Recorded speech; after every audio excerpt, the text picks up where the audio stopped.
options on what we could have made, a body, we could have created something brand new. But what I did is I took a shape that I loved and I felt was a really classic and classy looking guitar, which is the ML, something I've been playing for years, and just customized it for my playing needs. So what we added was 24 frets, which is something that no MLs have. All MLs are always purely 22. So we added the 24, and in the factory we actually did a special carve away thing for my hand, so that way it makes it way easier to play at the higher frets. Because most guitars, it bulks out around this area and it becomes really annoying to play with that big heel. So we shaved the heel down and moved the strap peg down. Guitars made of mahogany and custom pickups, the MKH 86 pickups, which is something that's been voiced exactly to the sound that I wanted for my guitar. And yeah, one volume knob specifically in the place of the middle volume knob, because I found that this one was too close to the whammy bars, like do the squeals, and keep this, you know, far enough away from everything else so it won't affect with playability, and just have one master. I don't like to mess with too much crap on my guitar. The Trivium circle at the 12th fret, nothing else except for the side markers.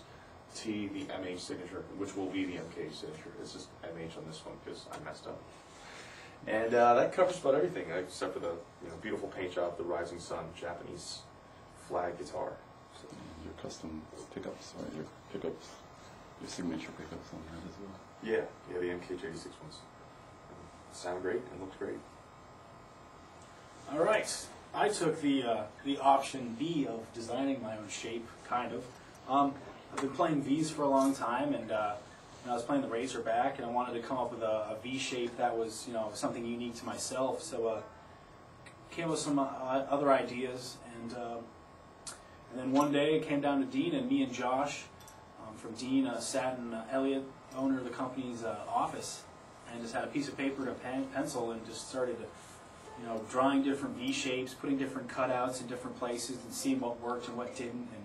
And we wanted to come up with something that was really unique and cool, but not something that would just ridiculously, stupid looking or whatever. So I ended up coming up with this shape that I really liked, and it's a different version of a V, which, as you can see, doesn't look like anything else. So I was really happy with how the shape came out, and as the same thing as Matt, we play live and stuff. I don't mess with like a tone knob or anything. It's just a volume knob and a pickup selector.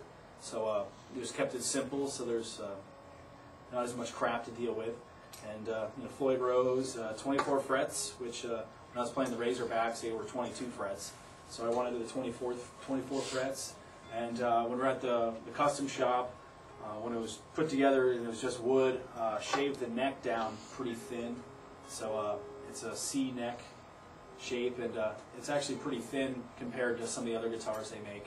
So I like thin necks that are played really fast, and other than that, it's got my signature Ascension pickup, which was really cool. It's got a really good sound, really heavy, really good for the kind of stuff we play for metal. You can do it's really good for pinch harmonics on the high strings. It just shrieks. It's just got a really good output, and for soloing it's awesome, and for rhythm it's just it crushes.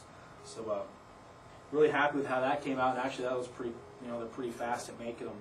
Really easy to communicate your ideas of what tone you're shooting for, and they build them pretty fast. So I'm really stoked at how it came out. It plays great and it sounds awesome. So couldn't be happier with how it came out.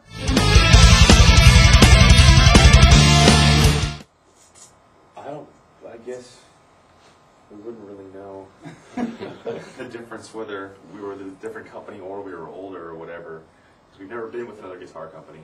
Kind of. We kind of were, but they didn't really talk to us. The difference, even just with guitars or just any endorsement company, it's working with Dean is so much easier than any company that we've worked with. They're just really easy to work with. It's kind of like family. Like they really want to make sure everything we get or anything we want is exactly how we want it and up to par with our standards. And they're really easy to get a hold of, and we're like 2 hours away. Yeah, that helps. And it's like anything happens where we need a guitar or we have an idea for something, we can get right a hold of even Dean himself and Elliot, the owner. We can just go right to the top. And some other companies we work with, like for guitars and stuff, you'd be going to this guy, you had to talk to this guy, you had to talk to this guy, and you'd take like months and months even to just get one guitar. It's just so much easier. It's got like a in like a small company vibe, but it's Yeah. a pretty big name. So it's they're great to work with, and we love it. They treat us really well, and there's not many other guitar companies at the at the point we were at when we switched to Dean that would have taken care of us as well as we were. We would have just kind of been like whatever to somebody else, but they really liked what we were doing, and they treated us great, and we have grown with them, and now we got these, so it's great to have our guitars have the fucking Dean logo on it. Yeah, it's great. They build exactly what we saw in our minds, which is something guitar players always want. No one can ever find that guitar until they actually build it ground up. And so they take great care of us and wouldn't be with anyone else ever. Very generally, it has the elements of what any fan of Trivium and what the four of us would say is our sound. So everything we've ever done right is in there, and that next level of sound included. We're still early in the stages. We haven't actually gone to record the album yet. We've just been writing and A lot of making demos. We got a lot of stuff, some really super heavy stuff, some really fast stuff, some slower stuff. It's like we've kind of hit a whole spectrum of different stuff, but it's all Trivium. It's pretty in-your-face heavy stuff, and we've added some new little elements in there. But and I think people who been listening to us since the beginning, there's a lot of stuff kind of style-wise coming back on this one that maybe was missing on the last one. So I think a lot of people are going to be really excited about it. There's lots of wicked guitar stuff going on, and just everyone in the band's just gotten better. So it's just got a lot more going on, and it's really interesting stuff. We're all really stoked about it. So can't wait to get it finished and out there. So it's gonna be a fun end of the year. Getting back on tour and getting a new disc out. Just a little bit of everything, yeah, because there's some bands that have been around twice as long as us who haven't played as many shows as us, or who have played the same amount in 10 times the amount of time that we did it. I don't know. I think there's no exact pinpoint thing that we can figure out on why or what or how. What we could say is that we've got 4 people that really work well together with an amazing team that works with us on stage, behind the scenes, our management teams, all that stuff, and then we've got like the best fans in the world. So I think that all those things really attribute to us striving to make the best stuff possible.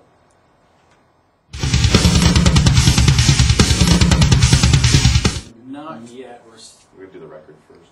We got some things in the works, just talking wise, but we can't really totally start busting out tour schedules and dates and stuff until the record's done, so we have a general idea at least when it's coming out to kind of schedule tours around.